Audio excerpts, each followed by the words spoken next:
Is REZE Bonna. I'm here at the C6 conference to encourage you, to speak to you, to help you build that career from your creative field and your talent. We're here to talk about valuing and monetizing your creativity. I'll repeat that again. How do you value and monetize your creativity?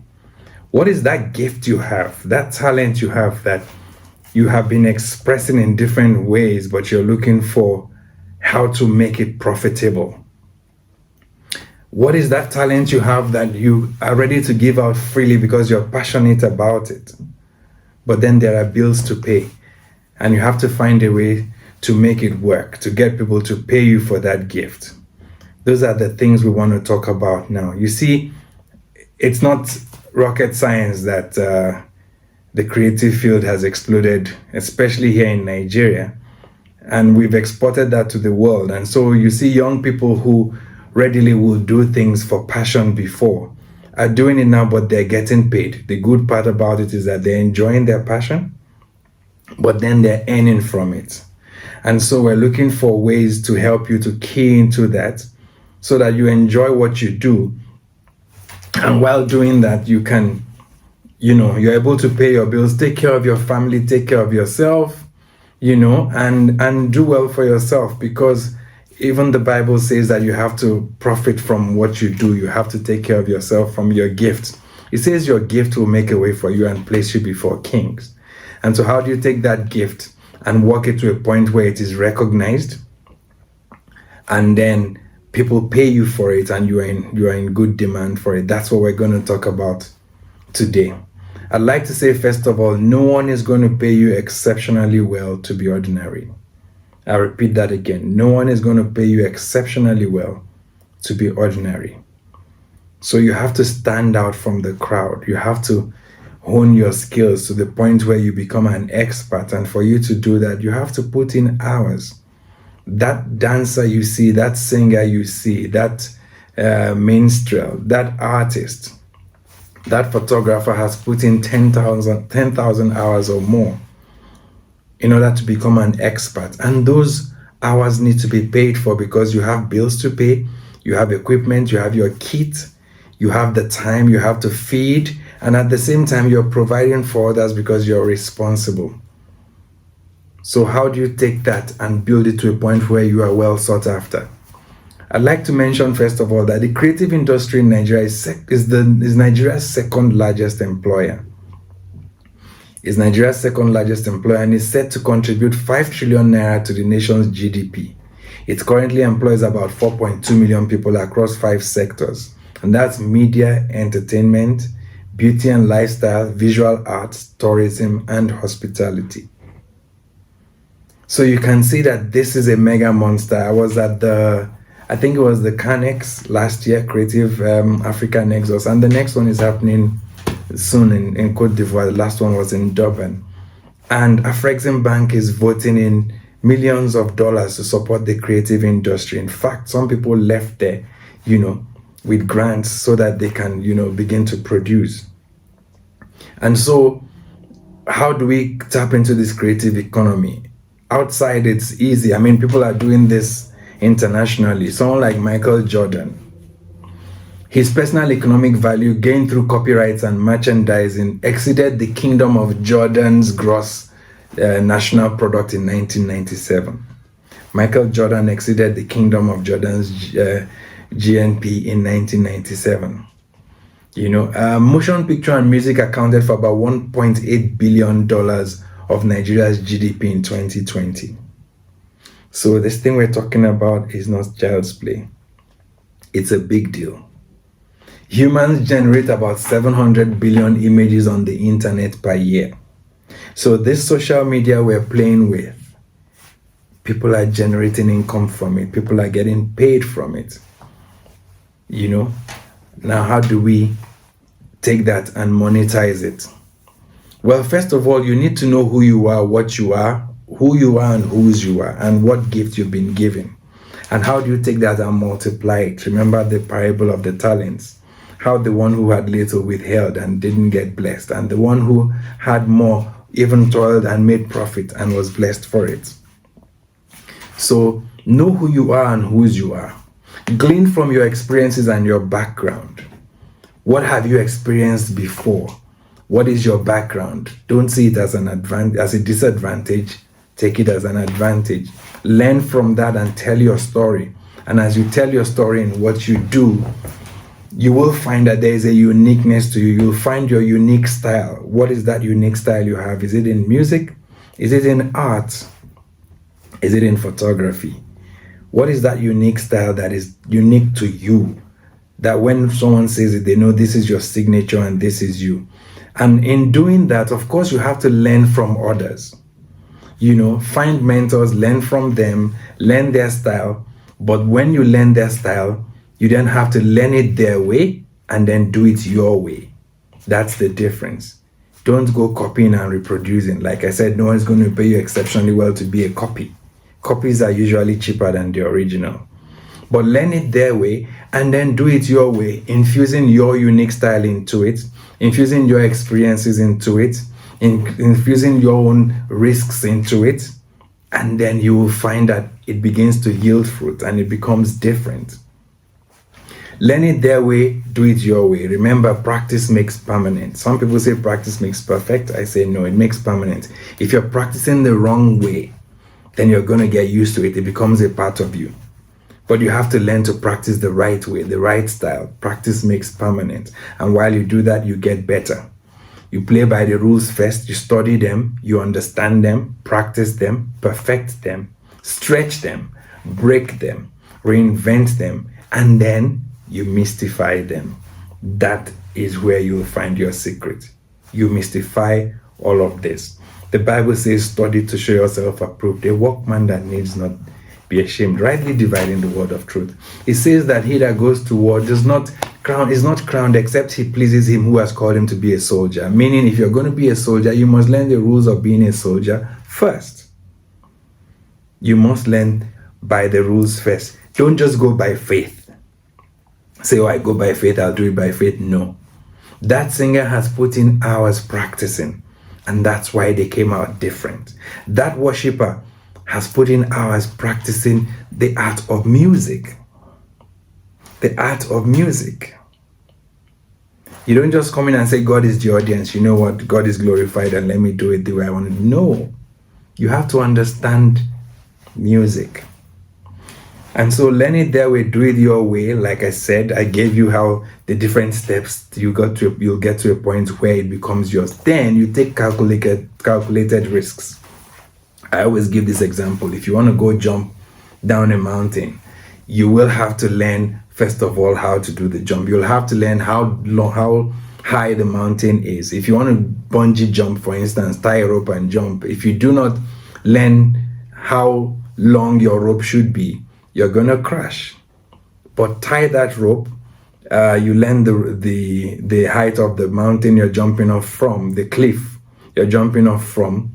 You also learn you have to learn the principles of that rope itself, the properties.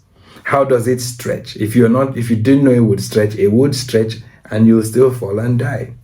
When it does stretch, how do you tie it to yourself so that you don't break your spine? All of that comes into it. If you're going to be the best pilot, you will learn how to fly. You start by simulation. You start gradually. You must know the rules of it. So I'm just saying, take your risks, calculate them, study them, understand them, master them.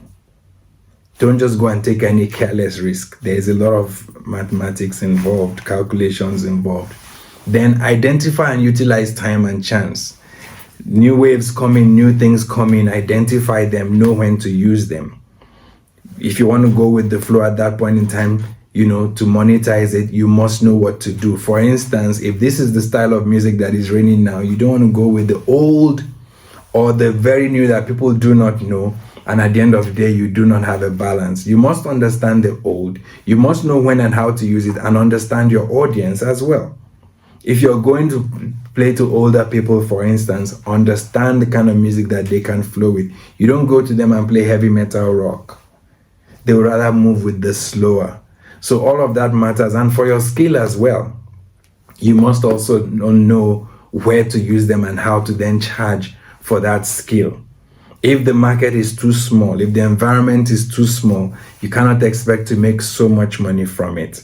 It must appeal to a wider audience. So for instance, if you come and say, I only play this kind of music, I'm going to stick with this kind of music, and you don't have an audience to listen to it, then it's going to be a little bit of a challenge. Because what you've done, for instance, is say, let's say this is the whole world, I only play music that appeals to this, then I have cut off all of this market for this market.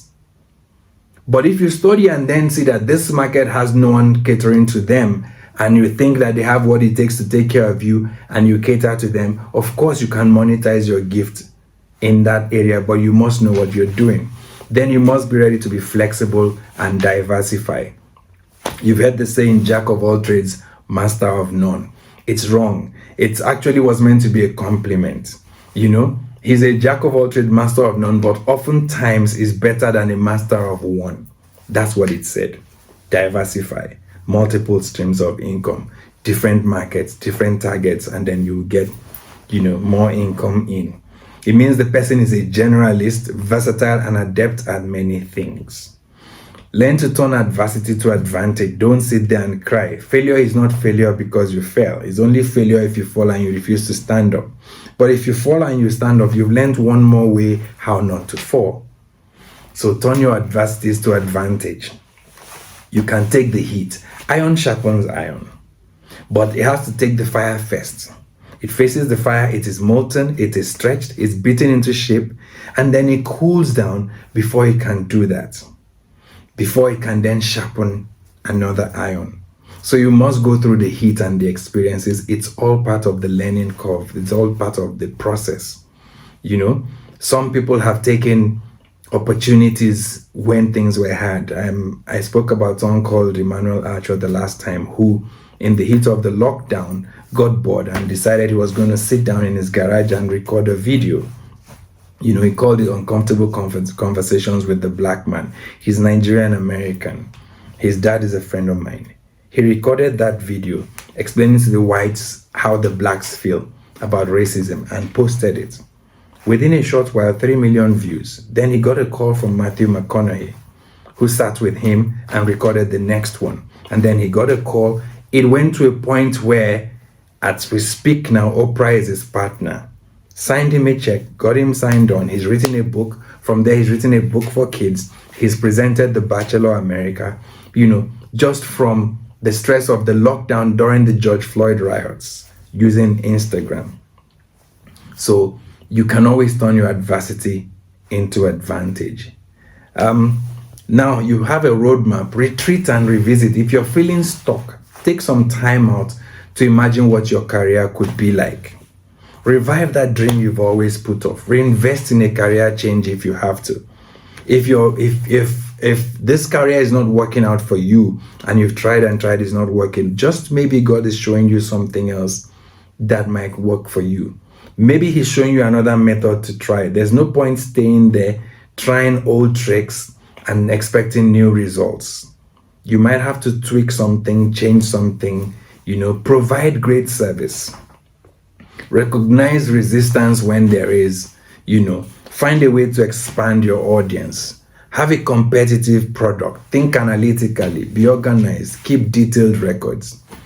Be creative and not just entirely software dependent. Because I see a lot of creative people who are software dependent.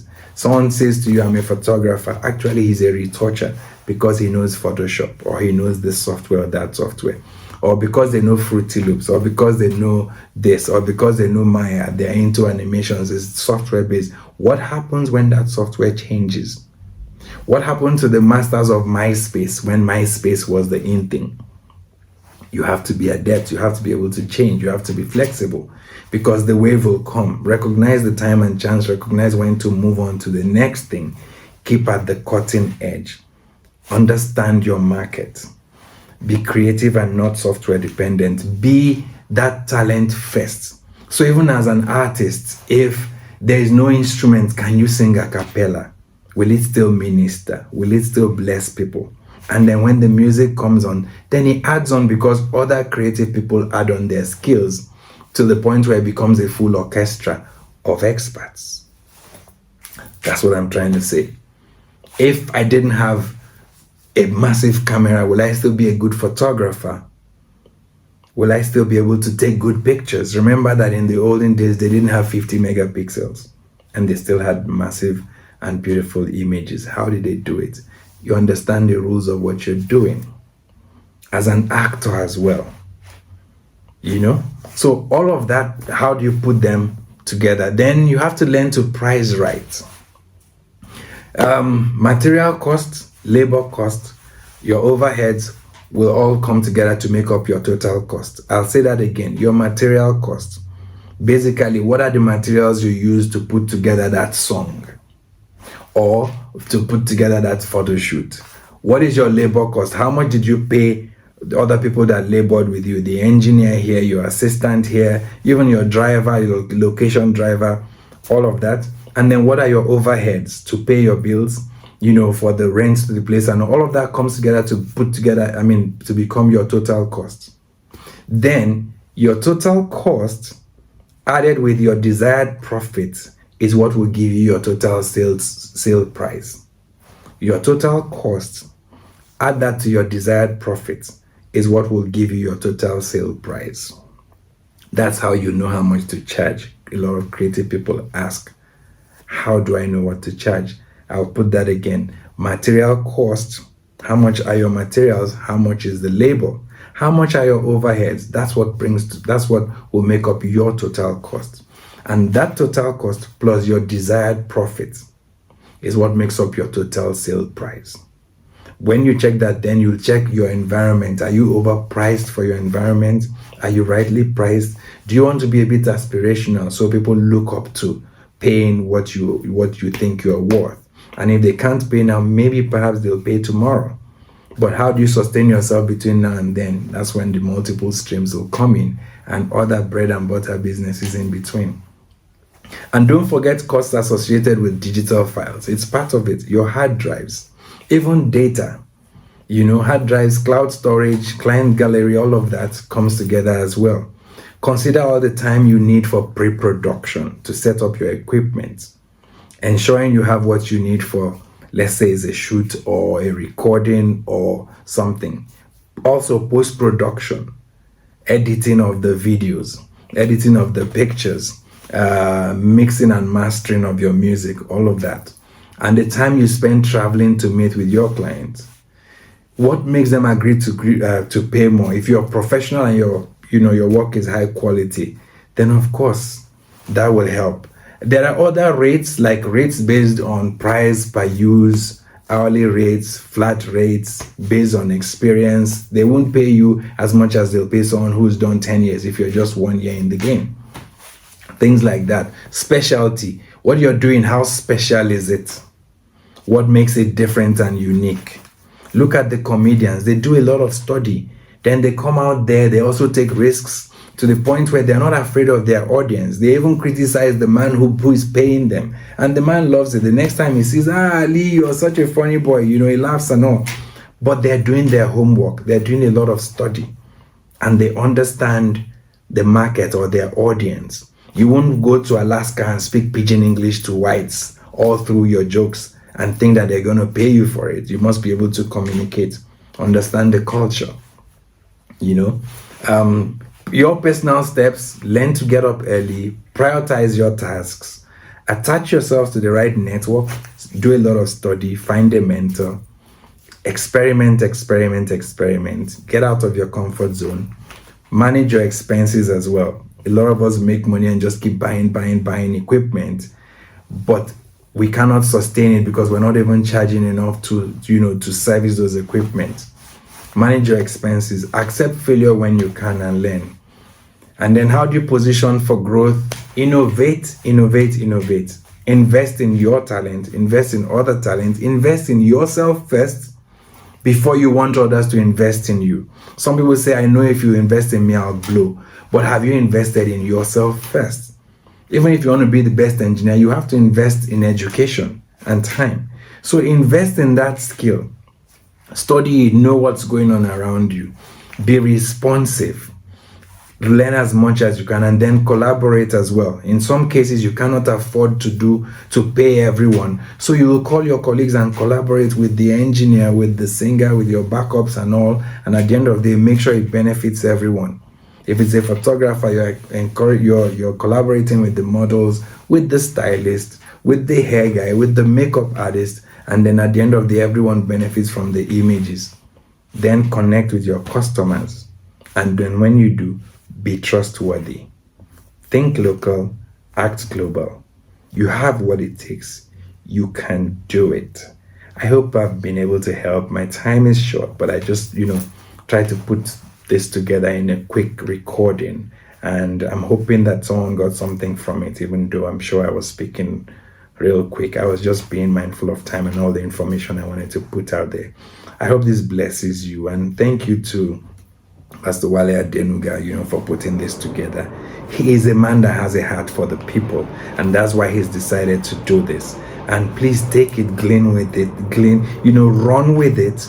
And when you begin to profit from it, remember to sow a seed. Remember that someone put this together to bless you all for free.